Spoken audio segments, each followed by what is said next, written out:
Now, the next case which I have chosen is a decision of this court in S.R. Bommai versus Union of India, reported in 1994, 3 SCC, page 1. Now, 9 learned judges sat in this case. It involved very momentous issues.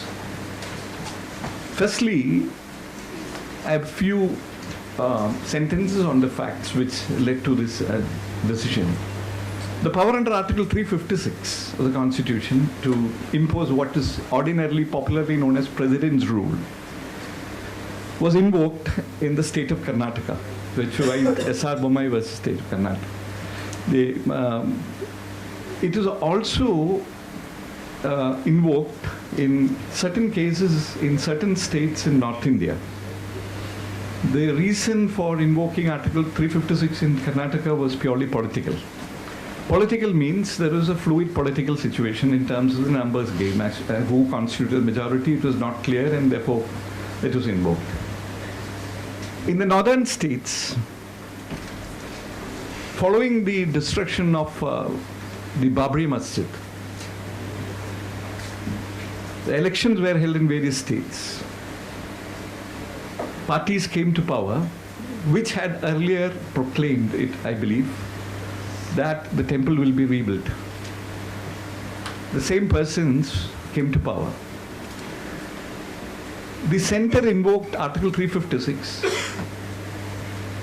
taking the view that it is not possible for the government in those states to be run in terms of the Constitution, having regard to the utterances made by the functionaries.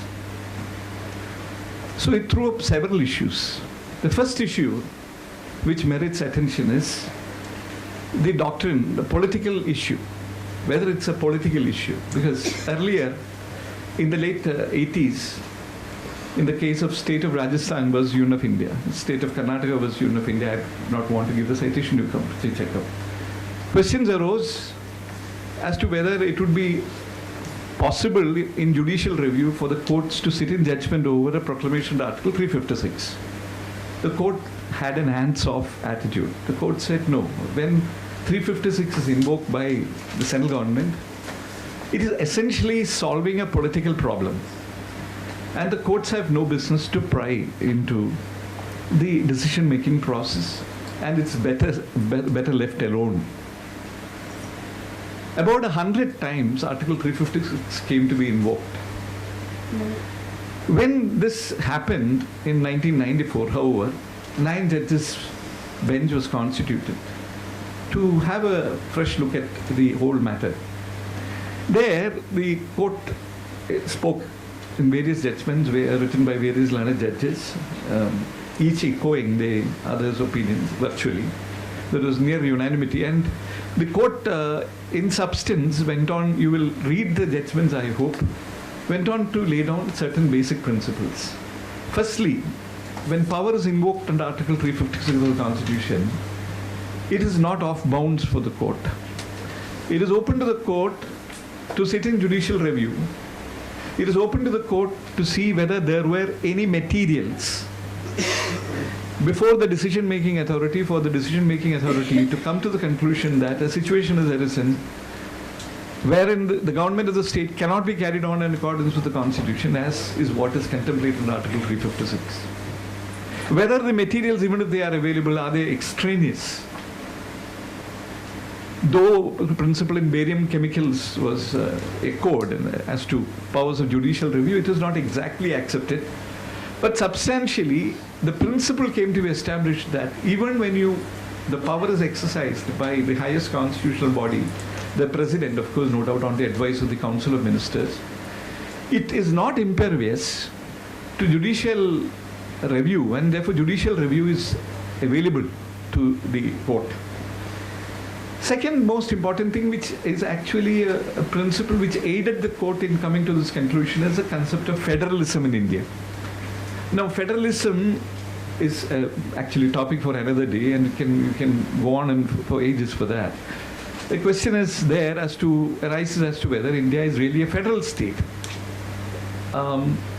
if you see the celebrated judgment, the first judgment is State of West Bengal versus Union of India, arising from a civil suit. Please see that in 1964 Supreme Court. Chief Justice BPC now. But I just gave it as so that you can just read it. Now, federalism, the court took the view that there is indeed federalism in India. It may be characterized not as pure federalism, but it is quasi-federalism. Why? Because all the features of a federal state is not there in India. Take, for example, United States Constitution. It's a purely federal state. Now, basically, the basic norm for a federal state to exist is the distribution of legislative powers between two units or two or more units, central and the states. That feature is definitely present in India because, as you know, under Article 245, read with lists 1 to 3, the legislative power is actually devised between the center, the state, and the concurrent list. So to that extent, it is federal. But in India, we have a federalism which is quasi-federal for the reason that a lot of features are there which detract from it being a purely federal state. It would, if you read the Constitution, you will see various features, like, in fact, the nature of the executive power there is in the state, in the Constitution. It is overwhelmingly controlled by the center. The financial powers which are there with the state in terms of power of taxation, the entries which relate to taxation are heavily loaded in favor of the center. But none of these, Sirwai says in his criticism of the judgment in 64, Supreme Court State of West Bengal versus Union of India, will detract from the essence of the matter that there is distribution of legislative power, and the most important cardinal distinction which makes a state a federal state is indeed present in India. Call it quasi-federal, federal, or in the words of the Chief Justice, it's pragmatic federalism. It is meant to make things work. Another issue which has been laid down there is secularism is a basic feature of the Constitution.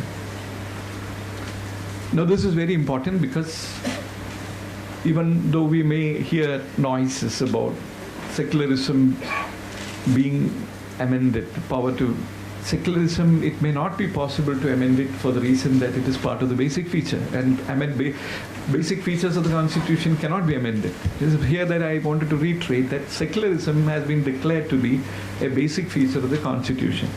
And therefore, ultimately, what did the court do? The court struck down the exercise of power in Article 356 in respect of certain states, in respect of those states where it was found that it was on the basis that secularism would be imperiled. The exercise of power under Article 356 was upheld.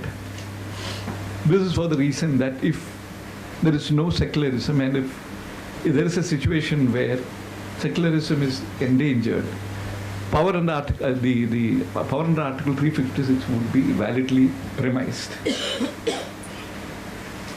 The court also, you must realize, included the power under Article 32 or 226, as the case may be, the power to restore the government which has been dismissed under Article 356.